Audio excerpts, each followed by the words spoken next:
Hello there, it's Jac and Mel, and we went on all the way to Norway on the Hurtigruten. So we flew over and we saw, what did we see out the window, Mel? Well, as we were approaching Bergen, we saw lots of little islands, which was a taste of things to come. And then we're going to go all the way from Bergen right up to the Russian border. So Bergen was in the sunshine. It was absolutely beautiful, but we didn't get to see it, unfortunately. We dropped our bags onto the conveyor belt and took ourselves onto the boat, the MS Nordkapp. Yes, we loved the boat, but it was a bit late going off, but we saw the sun going down, which was very, very nice. Okay, day two. Well, day two started off cloudy, and then what did we do? Well, day two, we spent some time on deck being blown around. Under bridges. Under bridges. And then as you go through the bridges, you see loads and loads and loads of islands. And this is the kind of theme that kind of goes all the way through the holiday. Yeah, I was really surprised. I didn't know what I was expecting from Norway, but it was lots of land on both sides. Yes. And staggering. Land on both sides. And if you do have an island, you stick a lighthouse on it.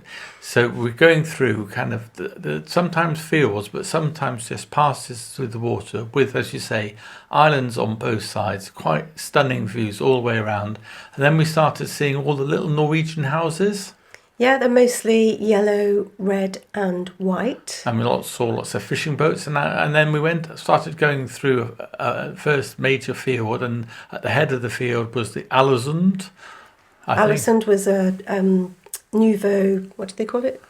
Nouveau something or other. And they could see all the architecture was, yeah. And then you could see the ferry boats zipping backwards and forwards, and kind of more lighthouses. The scenery starting to open up, and then into the fjord. And what's the first thing we noticed? In the fjord was full of waterfalls. Everywhere you looked, there was water just gushing down. Really, really high cliffs. And the clouds were just perched right up on the top. Yeah, it was a funny old day. This is supposed to be the highlight, I think, of the whole trip. The clouds were right at the top.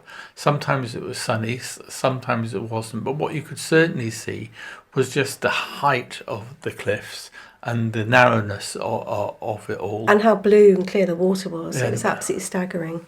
Yes. Now, we also saw, what did we see over here, Mel? Trolls. Trolls, yes, this is troll country. Troll country. And yeah. we were pretty excited by the whole thing. We kind of got to the end, and the end of it is a kind of a big pond, and you can go there and take a little rib trip all around the fjord. So the fjord was quite a mighty sight. And then back to Alesund, and what we do there, Mel? Hopped off quickly, had a little scoot around the town. Yes. And then as you look around, you can see these towns are pretty prosperous, aren't they? They've got nice architecture, nice houses. And then as we come out, another lighthouse. So day three, and where are we going? Day three, we stopped early in Trondheim. We like Trondheim. I think this is a monastery or something. And also cruise ships. This is a cruise ship, and it was about 4 times the size of us. But what were we doing? We decided to take a cycle tour. Yeah, we love cycle Which tour. was lovely. We were quite a small group. We met some very nice Italian ladies. Yes, we did. And our tour guide here is just explaining that the edges of all of the streets were the edges were cut off. It's because in olden times they would take the horses and carts, and to get them round the corner, they couldn't do it with sharp corners. They took all the corners off. Yes, and then churches as well, and places where they restored all the statues from the cathedral. Art Nouveau, was that what that architectural style was called? Yes, Art Nouveau architecture, which they also had in Alesund. This is a good example. And then a beautiful cathedral. Great big Gothic. Of St. Olaf. There were 2 Olafs, Olaf the warrior and Olaf the saint. Yes. Yes, and here's Mel, who's grown 6 inches in height. What do you put that You down must have been crouching down when you took this. I've got huge feet and very long legs. Yes, it's a good look. And there's our guide pointing out the kind of doorway. But it was quite a town, because it also had a kind of a river going through with these beautiful warehouses on either side. And then the next area was... the jazz area, the new area. I think they called it the sunny side. We liked it, yes. Yeah, We liked and they it. had a happy bridge. A happy bridge kind of going over, and so we had a good 2 or 3 hours, and then back to our boat. And here's Mel on deck now, Post lunch sunbathe. post lunch sunbathe, and you can see there are lots and lots and lots of little islands all around.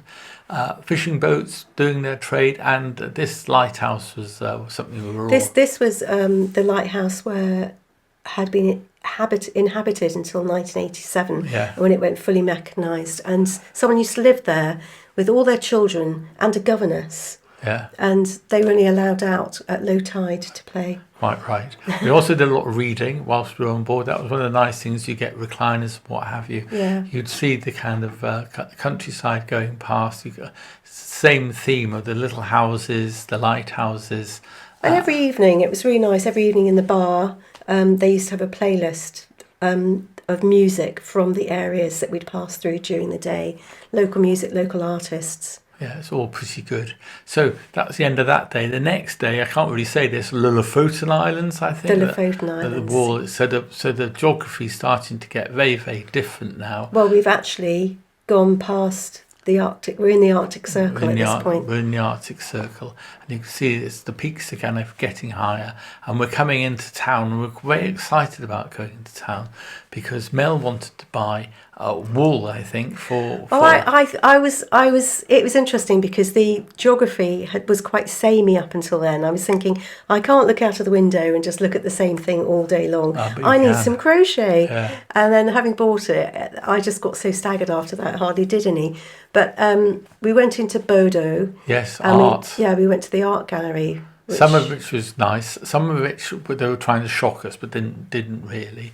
Things of boats. But there's one particular shot that I really liked, which is the fishing boats kind of going out to sea. I think that's a beautiful picture. There's quite a lot of street art around the Yeah, place we like as well. the street art. It's quite a simple street art, happy faces and butterflies and Neptune. It was all pretty good. The cathedral was nothing much to look at, but it did have the most astonishing stained glass. So you went up and up and up and up and up. It was absolutely beautiful. Yeah. It did look nothing from the outside. We were lucky we got there just before she was closing up. Yeah, so that was a good trip. I mean, thumbs up. And then So that was in the morning, wasn't it? Then it was typical daytime as we do something in the morning or be on board, have lunch, then get off at some point again in the evening. Yeah.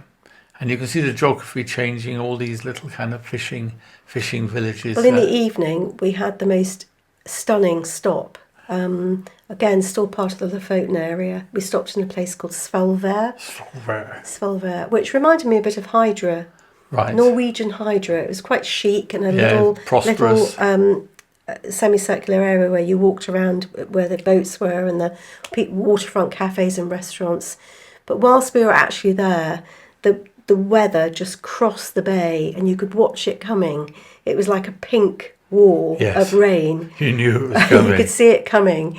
And just as we came back around to get back onto the boat, this fantastic rainbow appeared, and then we could feel the rain arriving. We just got there before we got soaked. So it just shows you Norwegians don't trust the weather forecast. They look out the window. Well, they say it changes by the hour. It changes by. So you might have thought that was it for the day, but really the highlight, probably the whole holiday for me, I don't know about you, Mel, was coming up because we were going to go into Trollfjord. Yeah, we set sail and we had got, now that we're in the Arctic Circle, the sun set. We weren't in the midnight sun time of year, but the sun set at about 11:30 and then rose again about 1:30 in the morning.